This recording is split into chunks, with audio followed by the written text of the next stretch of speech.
pertama mungkin saya mau tanya sesuatu yang unik dari sudut pandang Bante sebagai seorang psikolog juga, sisi lainnya. Apakah memang sebenarnya manusia itu terdesain ya Bante ya? Terdesain dalam arti di hidup ini untuk merasa tidak puas terhadap segala sesuatu apapun. Ya, pertama ya, kalau kita lihat dari sudut pandang psikologi ya, karena dulu saya juga belajar berkenaan dengan psikologi. Jadi sebetulnya sisi ketidakpuasan itu sebetulnya adalah sisi yang tidak bisa dihilangkan dari diri manusia.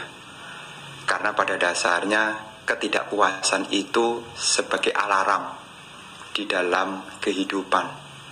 Karena untuk grow, untuk berkembang, kadangkala kita juga butuh diingatkan dengan adanya alarm, yakni ketidakpuasan.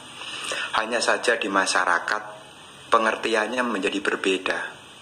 Bahwasanya kalau ketidakpuasan itu secara kasat mata religius tampaknya ini kayak hal yang buruk begitu loh. Ya, jadi seringkali kita mendengar ya sebagian orang yang berkecimpung di dalam spiritual kadangkala menganggap ketidakpuasan ini ya sebagai hal yang buruk. Ya. Tetapi kalau di dalam ilmu psikologi ini adalah sisi lain dari emosi. Ya, seseorang di dalam diri manusia.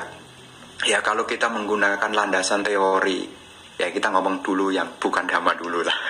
Supaya tahu dulu. Ya. Dalam alam bawah sadar orang itu ada 3. Ya, kalau kita menggunakan teori yakni ketidaksadaran, itu ada dorongan yang sifatnya it itu adalah yang dari alam bawah sadar, seperti ingin makan, ingin reproduksi. Ini adalah it. Ego adalah kondisi saat ini. Super ego adalah yang mengontrol bagaimana etika kita di masyarakat, pengetahuan, keterampilan. Ini adalah super ego. Ketika it muncul karena tidak terpuaskan, tidak terturuti, orang menjadi tidak nyaman. Nah, seringkali orang berpikir, kenapa ini bisa terjadi? Padahal ini sebetulnya adalah nature, alami. Jadi kalau dalam hidup kemudian ada sisi lain, kenapa hidup saya kok tidak puas ya? Itu sebetulnya bukan masalah ketidakpuasannya. Setelah kita tahu tidak puas, apa yang harus kita lakukan?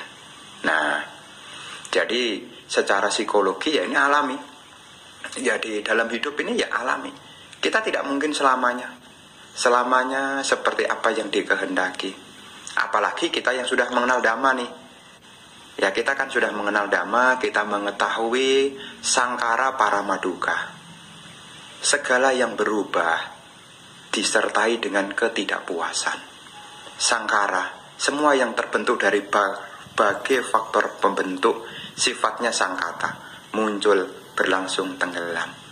Ya, jadi ini adalah alami. Mau jadi berumah tangga, mau jadi biku, ketidakpuasan itu muncul. Jadi muncul, ini alami. Makanya kalau ada orang berkata ketidakpuasan hanya dilihat dengan negatif, ya itu kembali ke masing-masing. Ya, makanya di dalam psikologi modern ini ada namanya positive psychology. Melihat segala sesuatu dari sisi yang positifnya. Yang diumpamakan seperti kita punya 2 jam.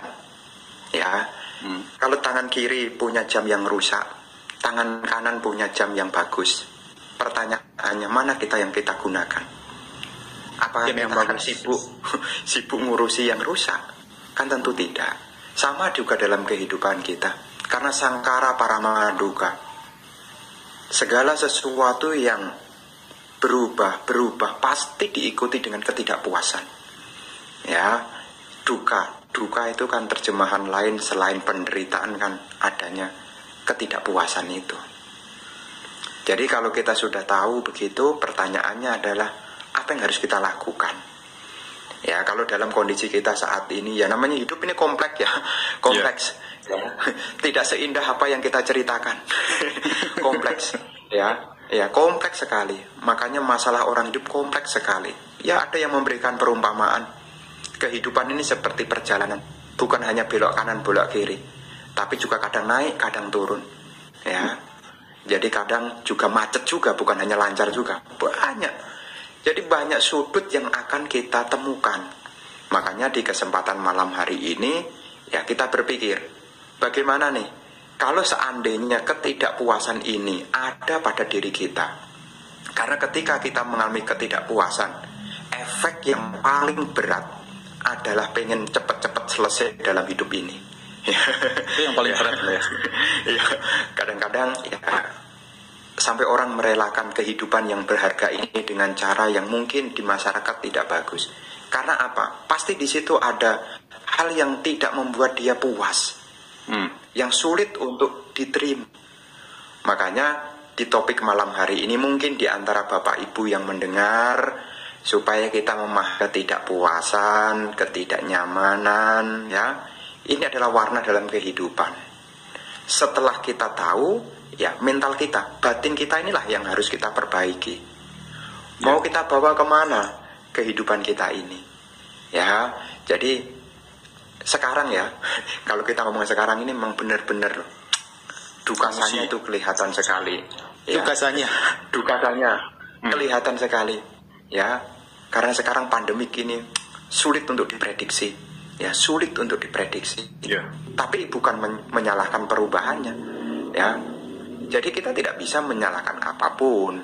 Ya, seperti tadi saya bilang, kalau jamnya rusak ya jangan terlalu fokus kepada yang rusak itu loh. Ya, jadi kalau dalam hidup kita ada hal yang tidak nyaman ya jangan terlalu fokus dengan ketidaknyamanannya. Apa yang harus kita lakukan? Umumnya orang nih, kalau ada keputusasaan, umumnya orang, ya, kalau tidak ada kepuasan, umumnya orang ini mulai menyalahkan ini, menyalahkan itu. Apakah dengan menyalahkan akan menyelesaikan persoalan? Ya kan?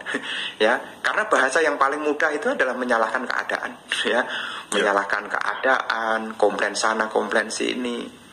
Ini adalah hal yang seringkali orang ya alami tapi tidak disadari, ya, tidak membangun malah merusak. Makanya Bapak dan Ibu ya penting sekali kita mendengar dhamma itu baik juga. Untuk apa? Supaya kita menambah kasanah pengetahuan.